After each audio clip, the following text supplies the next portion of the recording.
So I just finished our March micro-season. Now, a lot of you are like, what is that? I'm not sure what that is. I've gotten your emails about that.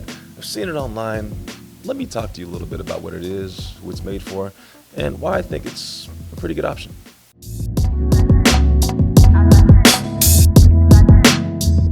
All right, folks, Coach White here, SFBA Sports Performance, and we just finished our March micro-season.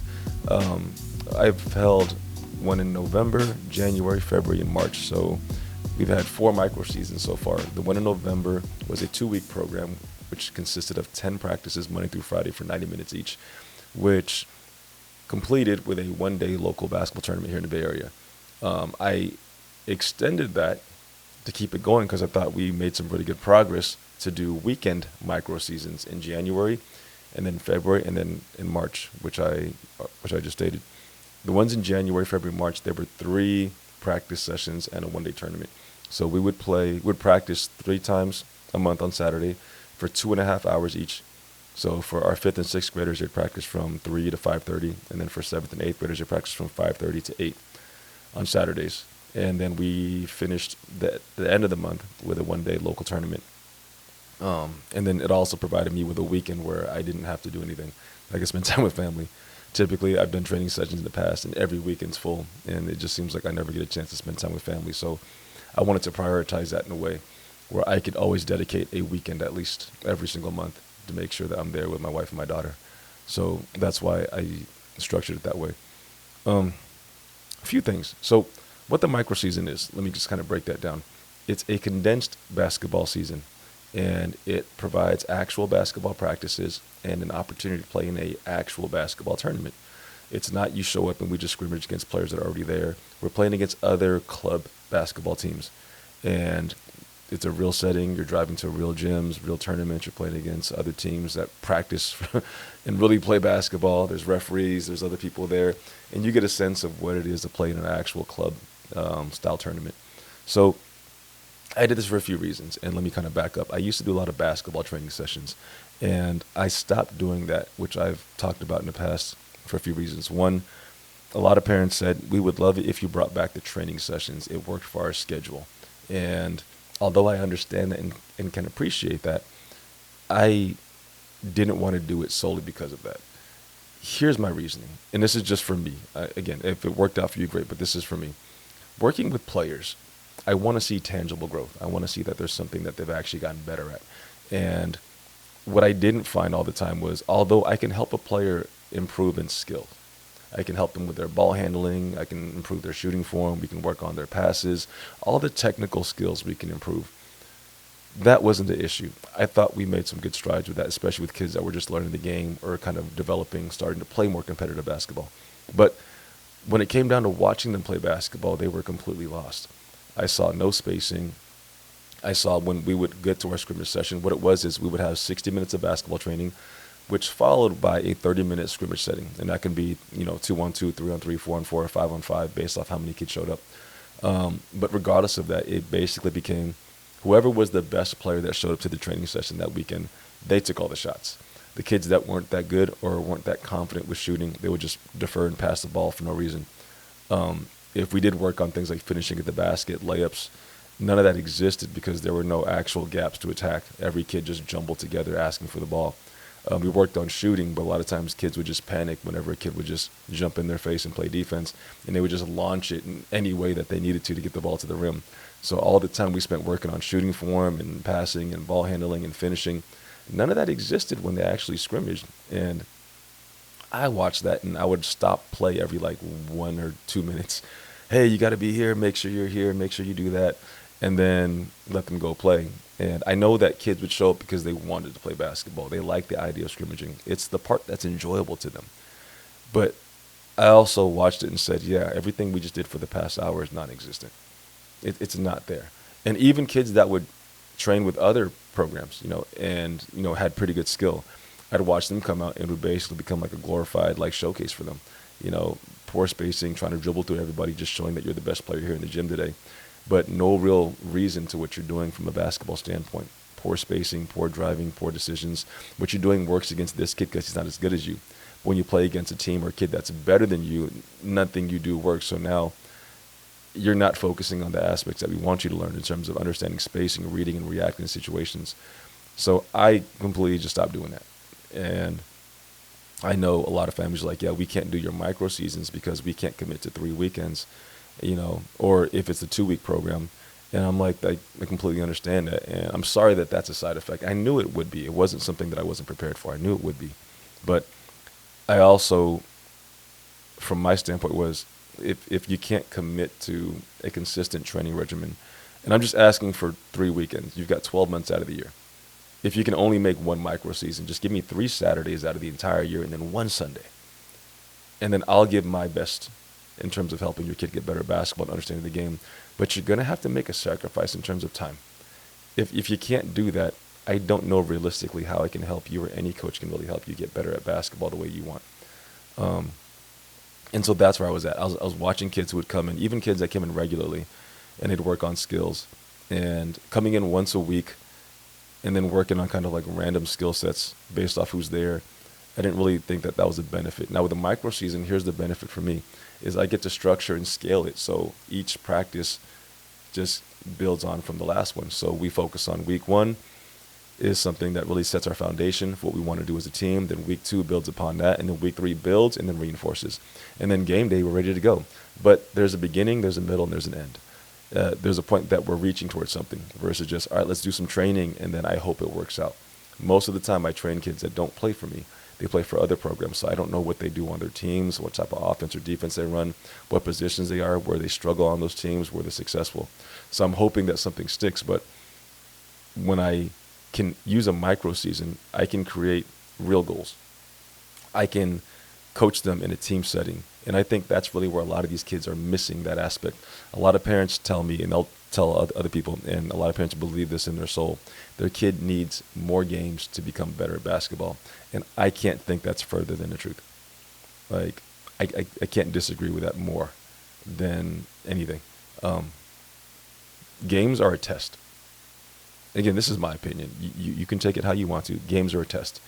If your kid struggled in math, you probably wouldn't go to the math teacher and say, hey, can you give my kid extra exams? I know they've been struggling on their tests, but they just got to figure out how to take a test. Can you help them, and maybe just give them a few more exams, and maybe they'll start to figure out how to take tests.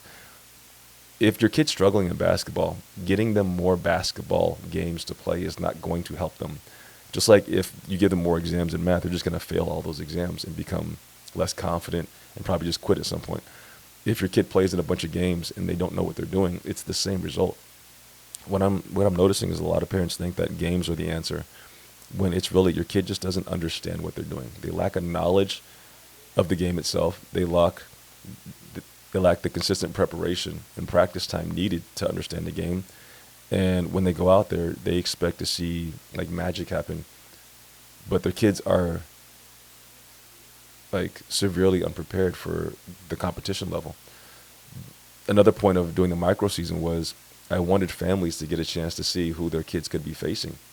I don't know who we're going to play against when we do this micro season. Like, we play against other programs. We played some really good teams this past weekend. And a lot of our families, I hope the ones that haven't been exposed to this style of basketball before, got a chance to see what it is that their kids are going to be up against and the level of dedication, time that's going to be required. Just thinking your kid goes to practice every day isn't going to be enough. Just thinking that your kid just shows up to 1 or 2 practices for an hour, 90 minutes, and then hope that it works out, especially if they're behind, is not going to be what gets them there. And playing in more games is not going to be something you figure out. Think of any profession. You're not just going to do a job, and just show up every day and hope it works out. Like, yeah, you're going to gain experience, but if winning and losing is on the line, every single time playing time is on the line, your kid's success or failure or lack of confidence or gaining confidence is on the line. If you just throw them into these highly competitive environments, they're just going to keep getting beat. And I think that's where people kind of miss the point. Games are a chance for you to demonstrate mastery of a skill and understanding and how well you can do that. That's why it's competition. I'm going to take my best information and my best skill sets and everything I've worked on and put it against your best knowledge and skill sets, and we'll see who's going to be able to come out on top in a situation. Yes, you can learn things in a game setting. Yes, you can study. That's why I think things like studying game film, understanding how certain teams defend you. Every team has different situations and strategies that they like to prepare for and utilize on the court. Some teams press more, some teams don't. Some teams like to go in a 1-2-2 zone. Some people go into a 2-2-1. They want to contain versus pressure, or vice versa. So how people defend pick and roll situations could be different. So you're going to find different styles, and you're going to figure out where your holes are, in terms of how you play the game. But for the most part, you should be able to practice enough things as a team and understand the game that you can navigate those things to still be competitive. But if your kids are just struggling, like, more games is not going to help. And every parent that keeps saying that, I got to tell you, that's got to be the biggest issue when it comes down to development. Like, you're thinking around like more games is the answer, and most of the time it is just not. It is not. You're jumping from AAU team to AAU team, hoping it works out, and thinking that this coach isn't believing in your kid when your kid just isn't ready. Like, I believe in every kid's ability to get better at basketball, but when it comes down to game time, I have to coach the team. And I will say this all day. Like, I love all the players that I coach, and I want them all to be successful. And as a coach, I feel like I do have a responsibility to help them all get better. But when it comes down to game day, and it comes down to preparation, I'm focused on the team. What helps this team reach a level of success that everybody wants? I can't cater to one individual player or two individual players. I need to look at that from a whole. Now, parents, you're looking at that as your kid. Your kid's level of success, what they want to get to, their goals, you see it through that lens, and that's fair. That's understandable. I'm not here to argue that. But you're not the coach. You're their parent. So if your kid's not getting playing time and you're upset about that, I can understand that. But are you looking at that from an X's and O's perspective in terms of what's best for the team? If your kid is making poor decisions or not giving the proper defensive effort or not closing out, and they just gave up 3 threes in a row because they didn't choose to close out or they didn't put a hand up, I'm going to sub your kid. And then if you're going to be like, well, the coach didn't believe in my kid. No, I believe in his ability to improve. I know that if he put forth an effort to do this, he could do it. He's just not right now. So while we're down by 6 all of a sudden, and there's 3 minutes left in the game, I need to put in a player that's able to execute with the time that we have left. So it's not about your kid. It's about what's best for the team. But too many people take this as personal, and it's not. And if your kid continues to make certain mistakes while they're being coached and told not to, yes, as coaches, we can try to find ways to help them get it. But at the end of the day, just like homework and exams at school, your kid is responsible for a certain set of knowledge. They're responsible for understanding, asking questions, checking to see, what they know or what they don't know, talking to the teacher saying, hey, I didn't understand this. Can you help me? But if your kid just shows up and does not do those things when it comes down to test day, they're responsible for that knowledge, and the test is going to show if they've either understood it, mastered it, or they haven't. Game day does the same thing. The only thing is, like, I can't substitute somebody to take a test. I have to take it myself. On a game, I can, but again, it's from a team perspective. This is a group project, not an individual one.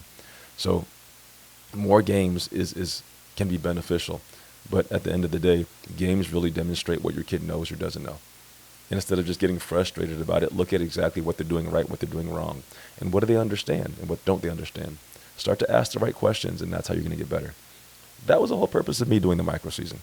I saw a lot of kids that, loved the game of basketball, wanted to get better, weren't necessarily ready to play on an actual AAU basketball team, or maybe did play on an AAU basketball team, but they were, at the back end of the roster, didn't get a ton of minutes, didn't play that much.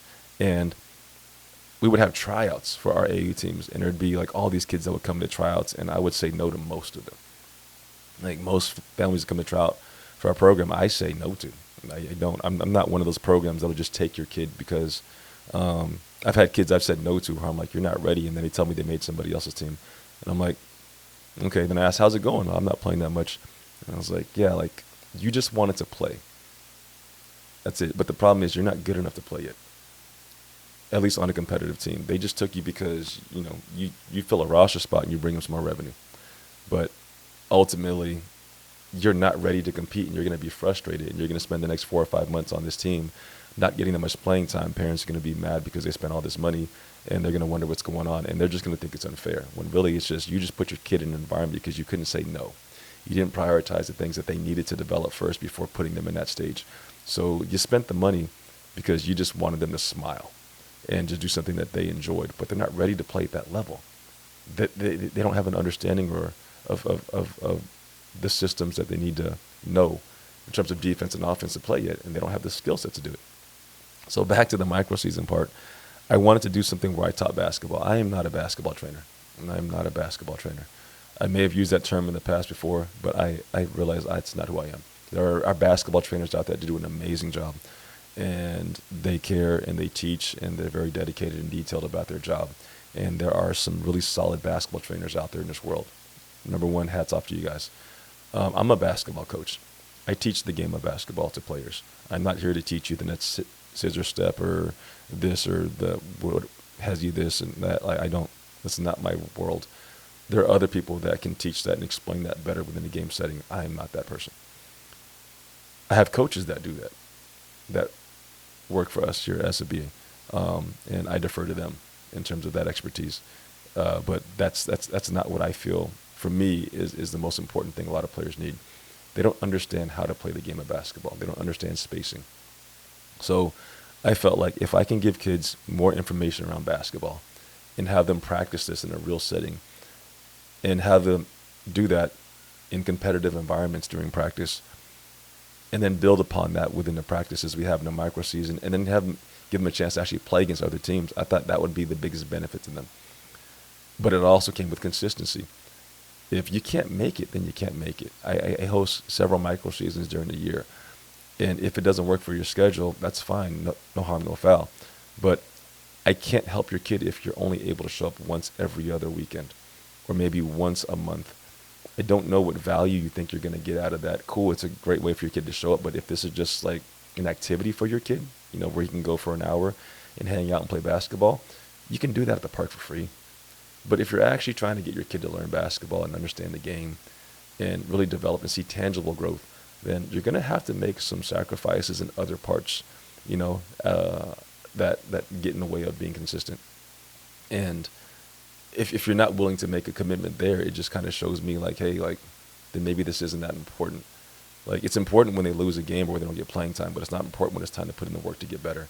And if it doesn't work out in those times, great. But if it does, I've seen so much more improvement of players that have done the micro-season than just basketball training in the short time that I've done it than I have, I think, in anything else. Teaching players transition offense and defense, talking about offensive spacing, when we attack gaps, when we don't attack gaps, what we're looking for. In terms of help rotation, we're focusing on man-to-man defense. Like, are we playing in gaps from more involved now? What type of pressure where do we not force guys? Where do we lead guys? Where do we not want them to go? Help side rotations, what's your responsibility? If the guy drives baseline, who rotates to help? And then giving them these things. So when I'm talking in basketball, like looking at different actions. Like we played against a team and they ran a drag screen action yesterday. And so I'm calling these things out and telling our kids how we want to defend it. But like we've gone over these things, right? We've talked about different actions like a Chicago action and how we do that and utilize it. Not like so they have to use this every time, but I want them starting to understand basketball is just actions are like weapons. If you understand that people can utilize these weapons and understand how to defend it and how to utilize it, where your options are before the screen, during the screen, after the screen, or the DHO or what it is, it makes you more dangerous because now you find the little holes that you can pass through. When defenders like to switch, I'd say let's tear that apart. If you're going to switch on our screen situations, like let's work it. That's where we should be smiling. And that's where a lot of parents kind of revert to, like, my kid just needs to work on their handles. Yeah, I hear this a lot, and it's a term I find kind of funny. But I understand where it comes from. But when parents say, I need my kid to go get it, and I'm like, what do you want them to get? Like, what are we looking at them getting that you think is going to be something that helps their game? I can understand you're like, hey, yeah, I want them to drive more and get to the rim, be more aggressive. Yeah, I think that's important.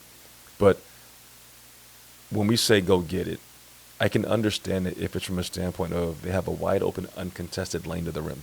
They're just afraid to take it because they've missed a couple layups. Yeah, go get that. You have a wide open, uncontested lane to the basket. You should be taking that layup. And if you make or miss it, that's okay. It's up to you to make or miss it. Like, if you make or miss it, that's fine. You had the opportunity, but you took it. And if you keep doing that, eventually at some point, maybe you'll gain more confidence. You'll start to understand the speed, how far away defenders can be when you feel like you can drive, and then you'll gain more confidence over time. But you'll always make the right decision. I don't value makes and misses when we do the micro-season. I don't. Even the AU team, I don't value makes and misses. I don't care if you make the shot or miss a shot when we're out there and we're playing. I care that you took the shot that was the best decision. If you were open, shoot it. If you can drive it, drive it. If you can hit the cutter, pass it. If they defend this way, if the guy goes under, we're shooting. If he goes over, we're going. the decision making is the more powerful weapon in my mind than just did your kid make the shot. I do this thing during the summer camp where on Fridays at the end of the camp, I stand at half court and I turn around backwards and I'll shoot the ball backwards. And I feel like I'm pretty good at that. Out of the 8 weeks we had our summer camp, 4 of the weeks I made it. So I'm 50% from shooting backwards at half court. And I tell players, like, you see me do that, but is that skill or just luck? Like, I kind of understand, how strong I need to be, and I kind of, have a technique to it. But, like, we're not teaching that. If I make that, that's more just luck. Like, but you're not going to be like, yeah, like, take that shot, coach, like in a game. Like, no, that'd be a poor decision. But if you have a wide open three, this kid asked me this the other day on my team, and he's like, yeah, I feel like I'm not too confident with my three-pointer. Like, I know I can make it sometimes, but I feel like I've been off. And I was like, shoot it. Shoot it. If you're open, take it. Here's the thing. You have a bad day shooting, you have a bad day shooting. You have a good day. Like he did our January micro-season. He's done pretty much every micro-season we've had. He did our January micro-season. And there's one game where he just went off from three. Like he had a transition three, catch and shoot. He had a pull-up jumper from three. He came off like a curl action. I was like, this guy is on fire. And there are days where he can knock down everything. And other days where he's just kind of missing a little bit, but they're right on target. And I was like, shoot it. I was like, the worst thing you can do is start to doubt yourself because you had a bad day. Like, you can take the shot, and if you shoot enough of these, like, you're going to make enough. Like, just take it. Like, don't back away from good choices because you missed a few shots. Like, if this is the NBA, like, we're not going to tell the last guy on the bench, if Steph Curry's open, don't pass to Steph, but we're talking about youth players. And what I want them to do is understand, like, decision-making is everything. Like, look for the best available shot that the team gives you. If you catch the basketball, that's probably when you're the most open. And I got this from Jay Wright at Villanova at one of his coaches' talks or presentations. And I know other coaches have said this, but I heard him say this first. He said, you're never more open than when you first catch the ball. If I pass it to you, it's because you're open. Like, I've got the pressure. I've got a double team over here. I swing it to you because nobody's guarding you. When you catch the basketball, look to shoot it. If you're open, take the shot. If the defense isn't there, take the shot, take the shot, take the shot. If they get there and it's a hard closeout, put the ball on the ground and drive it. But when you look at the rim to shoot it or drive it, you can also see people cutting to the rim or players that might be down in the post. Then you can swing the ball down and just hit them for a pass, they get a layup. But, like, don't hesitate to take the shot that's available. If you shoot it 100 times and miss 100 times, but it was a good shot, I will celebrate that based off how the defense plays you. I'm not worried about you being the best sixth grader in the world. I'm more concerned about how you view the game of basketball, when you get to ninth grade and you're in high school tryouts. Like, everybody puts this premium on, like, I've got, the number 1 ranked fifth grader in the world. Okay. Like, how many of those guys really pan out at the end of the day? Not to say that some of them don't, but I'm like, a lot of times when kids peak early, they think they've made it. And it's more about, like, I'm elite. Like, I need people to cater to me. So the emphasis on them getting better really is limited versus the kid that wasn't as good in fifth grade, but just kept grinding. And then by the time they get to high school, usually that kid that wasn't that good then is much better because they put in more work. They weren't entitled or selfish. They understood how to play the game of basketball versus just relying on their individual skills and beating other fifth graders. And then when that kid gets older that was already skilled, he's frustrated. He's wondering why he's not as good anymore. He's more looking at everybody else as the problem and not him. I was like, no, you just stop working. You were told by the rest of the world that you were already good. You had 6 AU coaches vying for your attention, getting you to play for them on weekends so they can use you as a hired mercenary so they can win some tournaments and call them so special. But that's another story for another day. Anyways, but yeah, going back to the micro-season, and I know I kind of went on these tangents again. If you watch these videos, you know I do this. I feel like I'm just talking to people. So really isn't anything I've written down. I feel like I'm having a conversation. That's more one-sided. Sorry for that.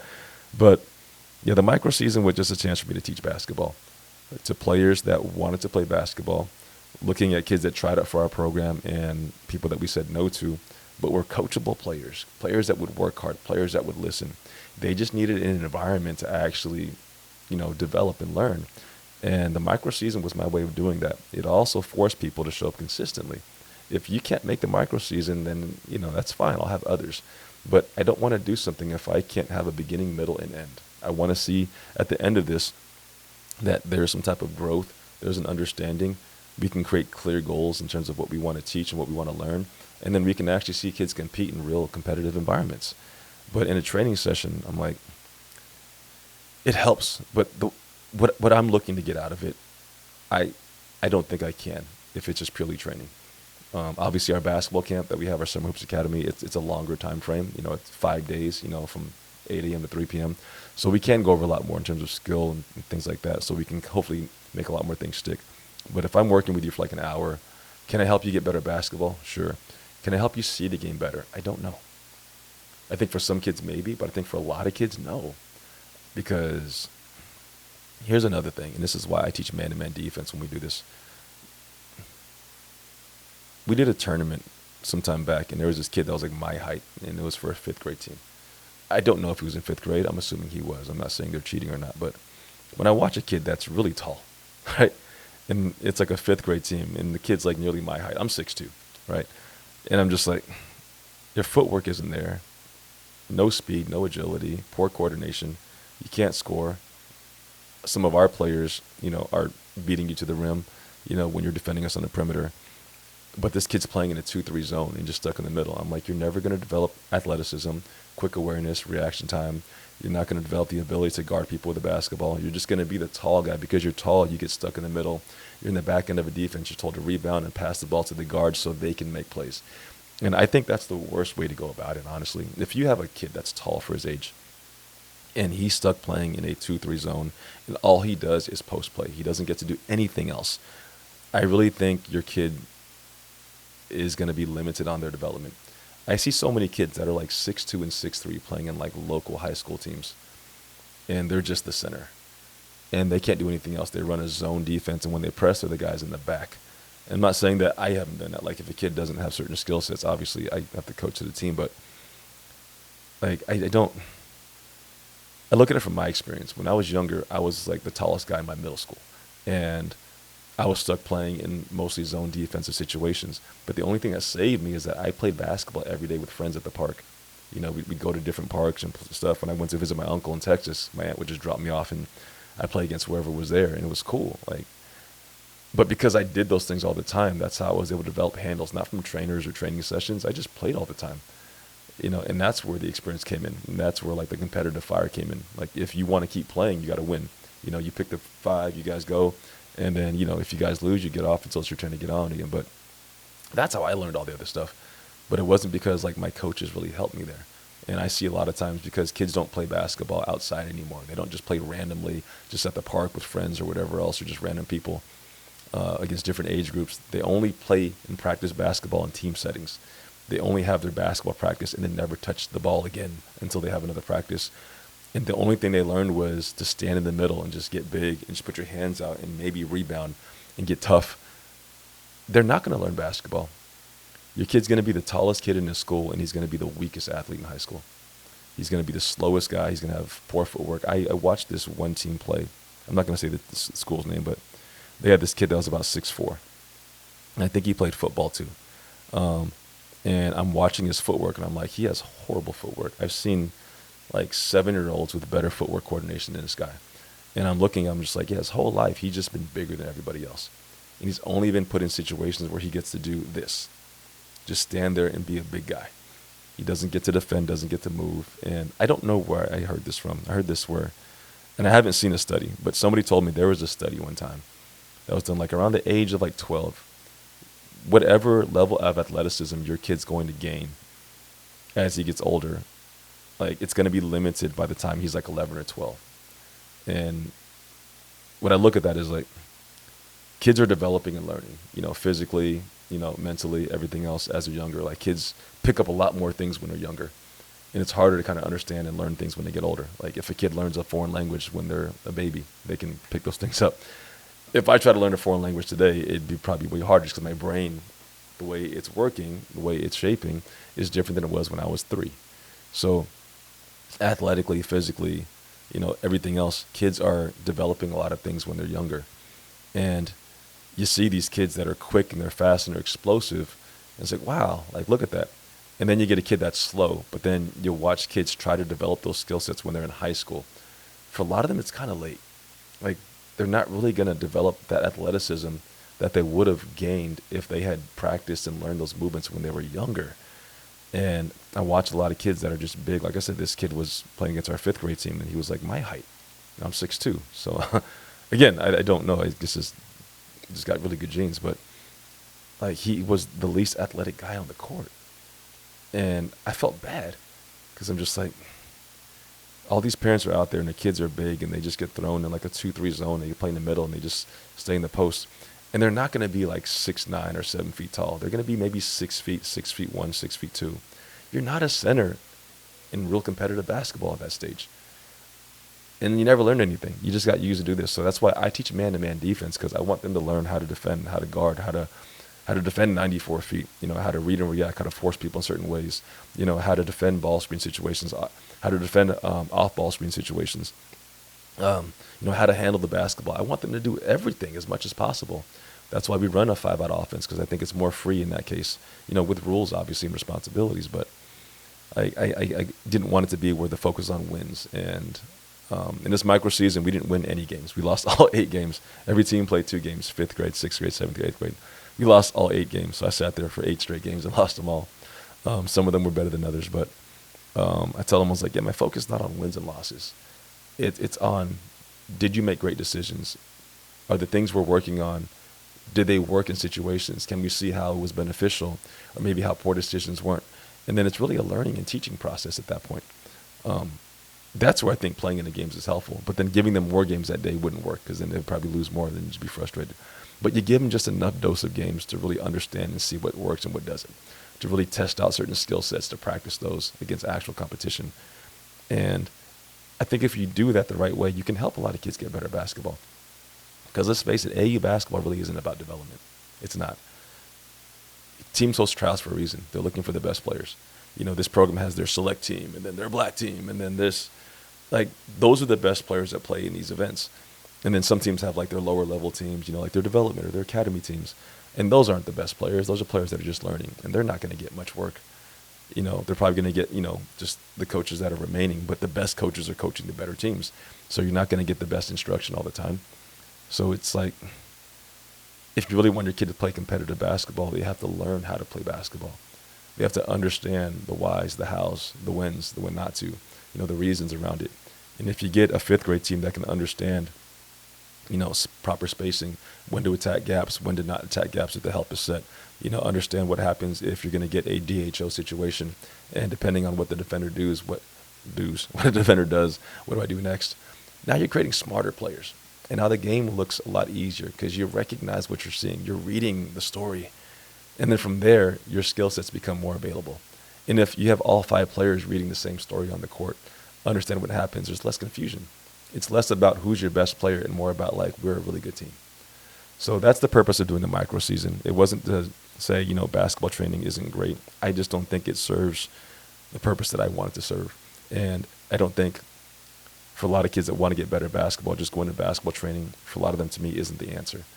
I think it's a good supplement to add to it. But when you're ignoring learning the game versus just teaching skills, you're going to get a kid that knows how to do a Euro step but doesn't know when to use it. And you're going to get a guy that's frustrated saying, I'm really good at skills training, but I'm horrible in games. And parents that see that as well and wonder where their money's going.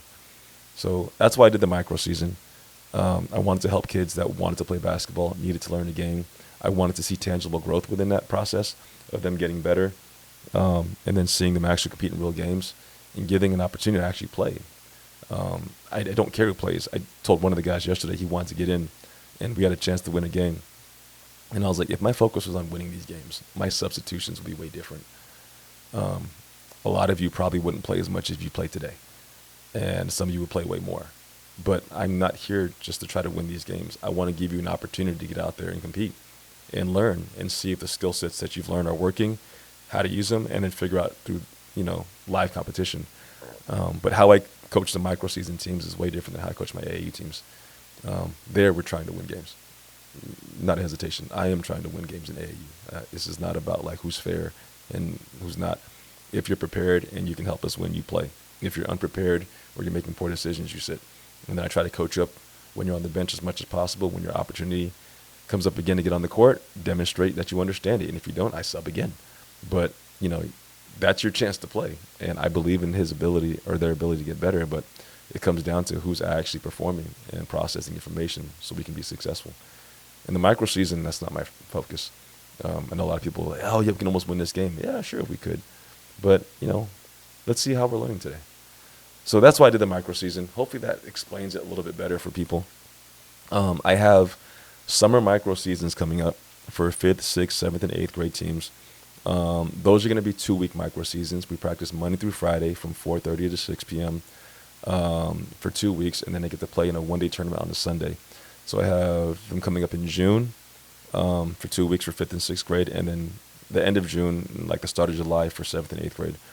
And then I have 2 more micro seasons coming up later this year in November, which is a 2-week one, 10 practices, and then a tournament. And then December, I'm going to do that this year as well, 2-week program. I'm not doing one for the remainder of the AAU season for the summer just because we have tournaments and it gets busy. And after the first 4 weeks of the summer camp, I'm there from like 6 a.m. to 9 p.m. So I kind of reach my limit to what I can do. And I don't do it in August because that's when we take our break and I'm gone because it's a busy summer. I don't do the micro seasons during September and October because we have our AAU teams playing 2 tournaments every month. And so doing that, I can't do the weekday micro season practices because we're practicing for AAU. And the weekend ones, I want to have at least 3 practices to get in, and I can't do that if we're just only 2 weekends are available. So there is no micro season in the end of July, September, October. But because AAU season ends in October, I do the micro season starting in November, December. And then I'll start doing the weekend micro seasons again in January, February, and March. I do the weekend ones during that time because a lot of kids are playing CYO or Park and Rec. So they've got practices during the weekday. So I try to do the micro season, the larger ones when they don't really have anything in terms of team play. I do the smaller ones when kids are playing for teams. So it provides them more opportunity to hopefully get in time with me so I can just help them understand the game better. But yeah, that's the micro season. That's what I do. If you have questions about it, let me know. I'd love to answer them for you. And if you're a parent who is like, yeah, I don't want to spend as much money playing AAU basketball and I don't want to dedicate this much time, but I want my kid to really learn the game of basketball, like, let's go. Like, I'm here to help. I know we've made some progress with the players that we've had here. I know they've gotten better. I know they see the game better. I know they've improved. And I think most of them that you asked would say the same thing. Yeah, let's get work. I'm here in the San Francisco area. So if your kid is here in the San Francisco Bay Area and, this is kind of what you're looking for, a program where your kid can actually play when they get to a tournament. They're not going to sit the bench the whole time. They're actually going to play. I'm going to teach them basketball. So hopefully it just develops their skills and their IQ. So when they play for some other team, they're ready. And you don't want to spend like thousands of dollars to hope it works out. Let me know. I structured it so that the costs, you're not spending as much as you would on the AAU season, and you don't have to dedicate the amount of time that you would for an AAU team. And you get to figure out what this is about. So if you're looking for your kid to gain some confidence, understand the game more, and get something that they haven't gotten from somebody else that you feel like they need, then let me know. That's the resource I provide. Let me be your kid's basketball coach for either 3 weekends or for 2 weeks. And then let's see how far we can push them in terms of their basketball knowledge. And then let's actually see them play in real games. And then we'll keep developing from there. So, yeah, if you want to get into the micro seasons that are coming up for the summer or for the winter of this year, www.sfbasportsperformance.com. Hit me up on Instagram, or you can comment here. I'll leave the comments open on this one. I don't usually leave comments open the other ones because I know how it gets. But for people that are curious, I think I'll leave it open for this one. That's all I got to say for today. This is a micro-season informative discussion. And, Jesus, that was like 40 minutes long. Anyways, I'm out. Peace.